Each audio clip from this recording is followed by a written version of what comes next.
እንኳን አሁን ኢቭን ግራ ገብቶ ደግመ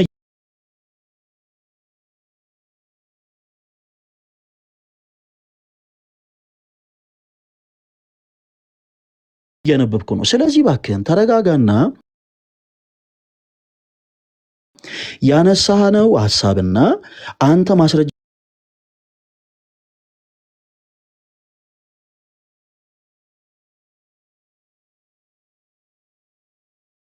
ስትባል ያመጣው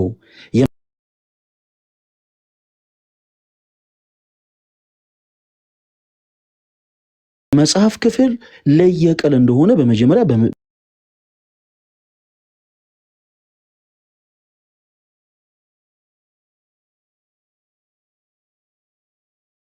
በማስረጃ አንድ ጊዜ ነው ሰው በክርስቶስ ሳያምን በክርስቶስ ሳይድን ክርስቶስ በሰቀለበት መስቀል ይድናል ወይ ብለን የጠየቀኝ ከዛ በፊት ያነበብከው የመጽሐፍ ክፍል አለ? ጥያቄ ሳይድን አይደለም እኔ የጠየኩት ሰው በክርስቶስ ላይ የተሰቀለውን ክርስቶስን ሳይሆን ኦኬ ክርስቶስ በተሰቀለበት መስቀል ቢያምን ይድናል ወይ ነው። በክርስቶስ ሰው ሳያምን ምንም ነገር ቢያደርግ የዘላለም ሕይወትን ሊያገኝ አይችልም። እንዲህ አይነት የቤተ ክርስቲያን አስተምሮ የለንም። የኛ የቤተ ክርስቲያን አስተምሮ ምን እንደሆነ አስረዳ። እባክህን አትፍራ።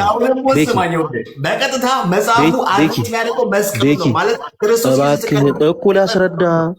ትምህርቴን ላስረዳ። ቤኪ መጽሐፉን አትቀበልም። ቅድም ብያለሁ መሰለህ መጽሐፉን ትቀበላለህ። ተረጋጋ። የመጽሐፉ ባለቤት እኮ እኔ ነኝ እኮ።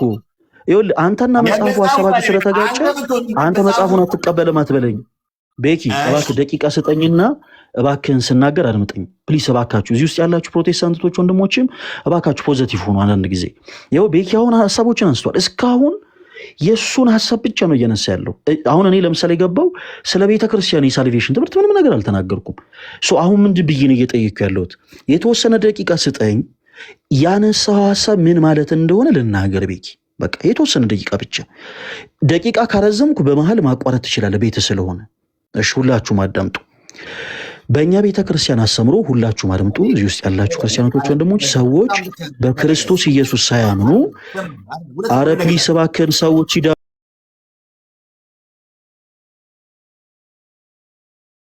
ቤኪ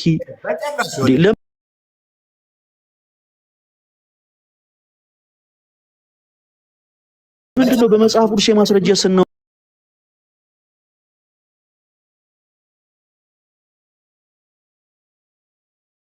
የሚቆረቁራችሁ? በመጽሐፍ ቅዱስ ማስረጃ ስናወራ ለምንድን ነው የሚቆረቁራችሁ?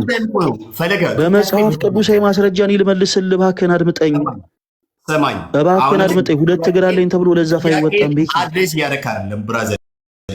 እኮ ገና መጀመሪያ እኮ ነው። ምን ብዬ ነው የጀመርኩት? ስለምን እያወራሁ ነው? ቤኪ ስለምን እያወራሁ ነው? እስኪ ስለምን እያወራሁ ነው? እንድሰማ ስለምን እያወራሁ ነው? እኔ እንድሰማ ስለምን እያወራ ነው? ንገረኝ። አድምጡ። እሺ ስለምን እያወራሁ ነው? ንገረኝ እስኪ። ስለምን እያወራ ነው? ልጠይቅህ። የመጽሐፉ ባለቤት መጽሐፉ ነው የሚፈታው አልከኝ። እኔ ስለምን እያወራሁ ነው? ቤኪ እባክህን ስማኝ። እኔ ወንድም እንድሰማ እኔ ስለምን እያወራሁ ነው? ቤኪ እያደመጥከኝ እንጂ ብራዘር፣ እያደመጥከኝ አንተ። እባክህ ዲስማች ልጅ አትሁን። ቤኪ ደቂቃ ትሰጠኛለህ ወይስ አትሰጠኝም? እሰጥሃለሁ። ደቂቃ በደንብ ነው የምሰጥህ። ችግር የለውም። ለደቂቃው ምንም። እሺ ማይኬን ሚውት አደርጋለሁ። ስጨርስ እኔ ነው የምናገረው። እሺ እግዚአብሔር ያክብርልኝ። እስክጨርስ አድምጣለሁ። አዎ ብለህ ከዛ ነው ደቂቃ የምሰጥህ። እሺ አሁንም ጥያቄ እንደዚህ ነው። በደንብ ስሙ ወንድሞቼ፣ እናቶች እዚህ ያላችሁ። ክፍሉን አንብቤ ያለው የዘውትር ጸሎት ላይ የሚገኘውን ሀሳብ ደን ጠይቃለሁ። ጥያቄ ምንድን ነው? አዎ እና አይደለም ነው። ደን ከዛ በኋላ ነው ማብራራት ከፈለገ የሚያብራራው። እንደዚህ የጠየኩት ሰው በመስቀሉ ላይ የተሰቀለውን ክርስቶስን ሳይሆን ያልኩት። ስሙ እንግዲህ ሰው በመስቀሉ ላይ የተሰቀለውን ክርስቶስን ሳይሆን ክርስቶስ በተሰቀለበት መስቀል ቢያምን ይድናል ወይ ነው ጥያቄ። ሰምታችኛል? አይድንም። መጽሐፉ ደግሞ አሁን መልሼልሃለሁ። ሀሳቡን ላብራራ፣ ምን ማለት እንደሆነ ላብራራልህ ቤኪ። አሁን አንተ እንደ ህንድ ፊልም አትተርጉመው። ለማንኛውም የትምህርቱ ባለቤት ስለሆንኩ ልናገር። ስንዴ ቃልስት የአንተ ቤት ስለሆነ እንጃ አንተ ነው ባለመብቱ። አንተ ደስ ያለን ደቂቃ ስጠኝ። እሺ 3 ደቂቃ በደንብ ወስዳ። በነገራችን ላይ በቃ መጽሐፉን ክዶታል። አንደኛው ጥያቄ መጽሐፉን ክዶታል። እሱን ሀሳብ እኔ ልናገር። እሺ እግዚአብሔር ያክብርልኝ። ከዚህ በኋላ ጣልቃ እንዳትገባ። እሺ ክርስቲያኖቶች ወንድሞች፣ ባለችው አጭር ደቂቃ ይህ ወንድማችን የተሳሳተውንና የቤተክርስቲያናችን ደግሞ እውነተኛ የሆነ ትምህርት ምን እንደሆነ እናብራራለን። ሁላችሁም በደንብ አድምጡ። የመጀመሪያ ነገር ብዙ ጊዜ ፕሮቴስታንት የሆኑ እህት ወንድሞቻችን የነሱ አስተምሮና ሀሳባቸው ከመጽሐፍ ጋር ስለሚጋጭባቸው ሁልጊዜ ክርስቲያን የሆኑ ሰዎችን ከመጽሐፉ ጋር ተጋጭታችኋል ብለው ይናገራሉ። ልክ አሁን እሱ እንደተናገረው ማለት ነው። መጽሐፍ ቅዱሳችን በነገረ ድነት ትምህርት ዙሪያ ምንድን ነው የሚለው? ሰዎች በክርስቶስ ሳያምኑ በሌላ ነገር ስላመኑ ብቻ የዘላለም ሕይወትን ያገኛሉ የሚል ትምህርት አለን ወይ? በፍጹም የለንም። አሁን የከፈተው የዘውትር ጸሎት እንኳን የሚለው ዓለምን ሁሉ ለማዳን ማነው ሊያድነን የመጣ? ጌታችን ኢየሱስ ክርስቶስ። ዓለምን ሁሉ ለማዳን ክርስቶስ ለተሰቀለበት መስቀል ብሎ ይናገራል እንጂ ዓለምን ሁሉ ያዳነ መስቀል ነው ክርስቶስ ሳይሆን የክርስቶስ መስቀል ነው የሚል ገጸ ንባብም የለውም። ነገር ግን የቤተክርስቲያናችን የሳልቬሽን ትምህርት ምንድን ነው ስንል የዮሐንስ ወንጌል ምዕራፍ 15 ላይ ይወስደናል። ፕሮቴስታንት እህት ወንድሞች ብዙ ጊዜ ይህ መጽሐፍ ቅዱስ ክፍል ሲነሳ ግራ ይጋቡበታል። የዮሐንስ ወንጌል ምዕራፍ 15 ከቁጥር 1 ጀምሮ እንደዚህ ይላል። እውነተኛ የወይን ግንድ እኔ ነኝ፣ ገበሬውም ደግሞ አባቴ ነው። ፍሬ የማያፈራውን በእኔ ላይ ያለውን ቅርንጫፍ ሁሉ ያስወግደዋል፣ ፍሬ የሚያፈራውንም ሁሉ ደግሞ አብዝቶ እንዲያፈራ ያጠረዋል ካለ በኋላ ቁጥር 6 ላይ በእኔ የማይኖር ቢሆን እንደ ቅርንጫፍ ወደ ውጭ ይጣላል ይላል። ይሄ መሰረታዊ የሆነ የቅድስት ቤተክርስቲያናችን የነገረ ድነት ትምህርት ነው። ሰዎች የክርስትና ሕይወትን የሚጀምሩት በመዳን ነው። ይህንን ምን እንለዋለን ቤኪ? ኢኒሻል ሳልቬሽን። ይህንን የመዳን ሕይወትን ሲጀምሩ የክርስትና ሕይወትን የሚጀምሩት በመዳን ነው ብለናቸዋል። ይህንን የክርስትና ሕይወት ሲጀምሩ ምንም አይነት ስራ መስራት አይጠበቅባቸውም። ነገር ግን ሰው ከክርስቶስ ጋር ቅርንጫፍ ሆኖ ከተጣበቀ በኋላ እውነተኛ የወይን ግንድ ከሆነው ከክርስቶስ ጋር ቅርንጫፍ ሆኖ ከተጣበቀ በኋላ ግን በበጎ ስራ መጽናት አለበት ብላ ቤተክርስቲያናችን ታስተምራለች። ለዛም ነው ቅዱስ ያዕቆብ በመልእክቱ ምዕራፍ 2 ከቁጥር 20 ላይ እምነት ከስራ ተለይቶ የሞተ ነው ያለው ለዚህ ነው ቤኪ። ስለዚህ ቅድስት ቤተክርስቲያናችን ሰዎች በክርስቶስ ኢየሱስ ማመን አለባቸው። በማመን ነው የዘላለም ሕይወትን የሚያገኙት ብላ ታስተምራለች። የሚድኑት በማመን ነው። ከዛስ ቅርንጫፍ ከሆኑ በኋላ ደግሞ ተስፋ የሚያደርጓትን መንግስተ ሰማያት ለመውረስ በበጎ ስራ መጽናት አለባቸው ብላ ታስተምራለች። ከዚህ ውጪ ቤተክርስቲያን የነገረ ድነት ትምህርት የላትም። ቤተክርስቲያን የማትለውን ትላለች፣ የማታስበውን ታስተምራለች። እባካችሁ አትበሉ፣ እኛን ጠይቁን ቤኪ። አሁን በዚህ ባነሳሁት ሀሳብ ላይ በዚህ አጭር ደቂቃ ባነሳሁት ሀሳብ ላይ ጥያቄ ካለ ጥያቄን መጠየቅ ትችላለህ። እሰማለሁ። ቀጥል። እሺ፣ አመሰግናለሁ። በነገራችን ላይ ገና ብዙ ነገር ትክዳለህ ፈለገ ወንድማችን ሮጦ ሄዶ ዮሐንስ ወንጌል ምዕራፍ 15 እባክህን የልጅ ወሬ ማውራቱን አቁምና ቤኪ፣ ከዚህ በኋላ ከይቅርታ ጋር እንደዚህ አይነት አማርኞችን እኔ አልታገስም። እሺ ቤኪ፣ ከሌላ ሰው ጋር እንደምታወራው ከኔ ጋር አታወራ። እንደ ልጅ ማውራት አቁም። እሺ በቃ እንደ ልጅ ማውራት አቁምና ቀጥታ ቱ ዘ ፖይንት እባክህን። እያደምጥ ከአንድ ጊዜ እኔ ጠየቅኩት ጥያቄ ሌላ ነው፣ አንተ መልስኮ መልስ ሌላ ነው። እንደ ቤተክርስቲያናችሁ የምታምነው እምነትና ካልገባ ደግምልሃለሁ። እባክህን አንድ ጊዜ ያነሳውልህ ሀሳብ ካልገባ ቤኪ ደግምልሃለሁ። ያነሳውልህ ሀሳብ ገብቷል ወይስ አልገባህ? መጀመሪያ ዝም ብዬ ሰማሁ። እዚህ ግባ ለምን ትበሳጫለህ? በመጀመሪያ ያነሳውት ሀሳብ ገብቷል ወይስ አልገባህም? እባክህን አንድ ጊዜ ገብቷል ወይስ አልገባህም? የጠየቅኩህ መልስልኝ። እባክህን አንድ ጊዜ እባክህን፣ ባጭሩ መልስ። ገብቷል ወይስ አልገባህም? እባክህ መልስ አይደለም። ገብቷል ወይስ አልገባህም? አንተ ስታወራ ዝም ብዬ ሰማሁ። ላውራ እንድናወራ እኮ ገብቷል ወይስ አልገባህም እኮ ነው ያልኩህ እኮ። ያነሳሁት ሀሳብ ገብቷል ወይስ አልገባህም? የአንተን ሐሰትና ፍርሃት ላፍርስ። አንድ ጊዜ ቤኪ፣ እሺ ታፈርሳለህ። እኔ ያልኩት ገብቷል ወይስ አልገባህም? መጀመሪያ እባክህን ገብቷል ወይስ አልገባህም? ያኔ ተረጋጋ። ቤኪ፣ ገብቷል ወይንስ አልገባህም? አረ ላውራበት እንዲህ በቤቴ ላውራበት እንድታወራ በመጀመሪያ ገብቷል ወይንስ አልገባህም?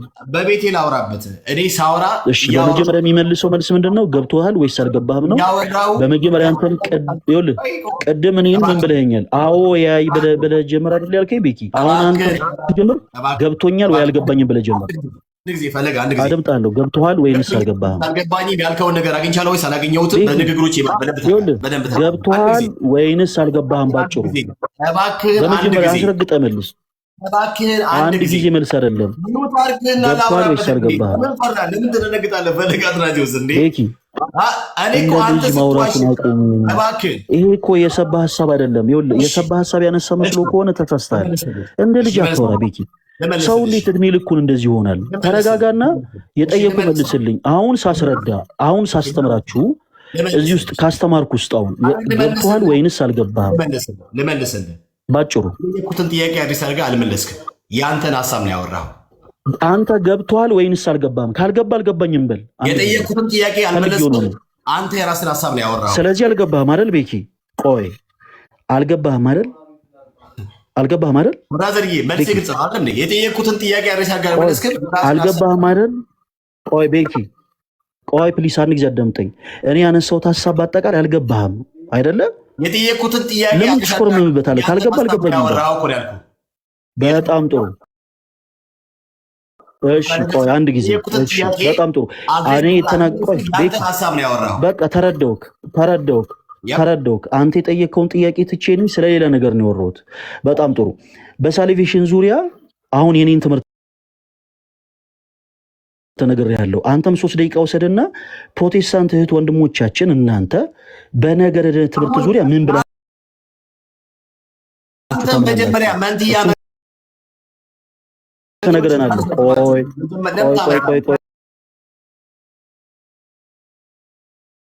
ቤኪ ተረጋጋ። ወድሜ እባክህ ስለ ጮክ አይደለም የምሰማ። ቤኪ ምን ሆነ ነው? ተረጋጋ እንጂ ቤኪ። ትልቅ ሰው ነህ እኮ ለምን አትረጋጋም? አሁን እንደዚህ ስለሆንክ አይደለም የምሰማ ቤኪ። እንደ ልጅ አክት እዚህ ውስጥ 500 ሰው የተሰበሰበው እኔም ብሎ ነው። ስለዚህ ኦዲየንሱን ተረጋጋ። እሺ ቤኪ አዳምጥ። እባክህን ልክን እንደዚህ ቤኪ ፕሊዝ አንደበትን ተቆጣጠረው። ቤኪ ተረጋጋ። ቤኪ አትበሌላ ጊዜ እባክህን ጎን ተወው። ብራዘር ምን ሆነ? ስለ ራስህ ትምህርት ንገረን። ፕሮቴስታንቶች ትምህርት የላችሁም? በሳልቬሽን ትምህርት ዙሪያ ምንም ትምህርት አላችሁ ይሰላችሁ? ቤኪ ደንግጫለሁ ነው። ቤኪ እኔ ደንግጫለሁ። ትምህርት አላችሁ ወይስ የላችሁም? እኔ ለእንዳንተ አይነት ሰው አልመችም። ብዙ ጊዜ ትምህርት አላችሁ ወይስ የላችሁም? እናንተ ፕሮቴስታንቶች ትምህርት አላችሁ ወይስ የላችሁም? ትምህርት አላችሁ ወይስ የላችሁም? ትምህርት አላችሁ ወይስ የላችሁም? የዘውትር ጸሎትን መልስ እንዴት ነው? ፈራኸው?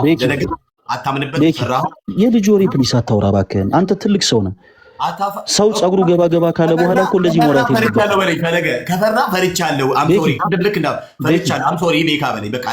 አንተ ደስ ያለህን በለው። እኔ የኔ ፖይንት እሱ አይደለም። እኔ በተቃራኒ አንተ ፈርተሃል እንደዚህ ነው ምናምን ልልህ አይደለም የመጣሁት። እኔ በመጽሐፍ ቅዱሴ ማስረጃ ይሄን አሁን ዛሬ የለመደብህን ስህተት ሁለተኛ እንዳይለምድ ላደርግ ነው የመጣሁት። ስለዚህ በመጀመሪያ አሁን ያልኩህን ሀሳብ አዳምጠኝ። በሳሊቬሽን ትምህርት ዙሪያ እናንተ ፕሮቴስታንቶች ቋሚ የሆነ ትምህርት አላችሁ ወይንስ የላችሁም? ስማኝ ብራዘርዬ፣ አላችሁ ወይስ የላችሁም? መጀመሪያ አንተ ቤኪ አላችሁ ወይንስ የላችሁም? አላችሁ ወይንስ የላችሁም? ቤኪ ሐዋርያቱ ተከታይ ነን። አላችሁ ወይንስ የላችሁም? አሁንም ስማኝ፣ አንተ ማምለጥ ከፈለክ አላችሁ ወይንስ የላችሁም? እኔ ማምለጥ ፈልጌያለሁ ብለህ ካልከኝ እኔ ስለተነጫነች አይደለም። አደምጥ። በጣም አላችሁ ወይንስ የላችሁም? ቤኪ አላችሁ ወይንስ የላችሁም? ባወራው ሀሳብ ላይ ፕሊዝ አንድ ጊዜ ላውራ። ፈለገ አጥናቸውስ እባክህ ላውራ። ማን ያስወረደው? ራሱ ሊወረደው በቃ እንዲህ ሽሽ። እንደዚህ ፈርቶ ሽሽ። በነገራችን ላይ የጠየቁት ጥያቄ ሌላ፣ መጽሐፉ የሚለው ሌላ፣ እሱ የሚለው ሌላ። ስለ ወይን ግንዱ ከማውራት በፊት ወደ ግንዱ ሰው እንዴት ነው የሚመጣው፣ ከግንዱ እንዴት ነው የሚጣበቀው የሚለውን ነገር ክላሪፋይ አላደረግም ብራዘር። ለዚህ ነው ኦርቶዶክስ ተዋህደው ወደ ግንዱ የሚመጣበትን መንገድ አብዝተዋለች ብራዘር፣ አብዝተዋለች። ሰው የጻፈችውን መጽሐፍ እሱ ላይ አድሬስ አድርገህ ማለት ነው። የሚቀጥለው ጥያቄ እዚህ ጋር አንገት ላይ ሊገባ የሚችል ነገር ነው ማለት በከረባት ራስን አስረ ልገል የሚችልበት ሱሳይድ ሊፈጸምበት የሚችል ጉዳይ እንደሆነ ታውቃለህ። ለዛ ነው ራና ያልከው።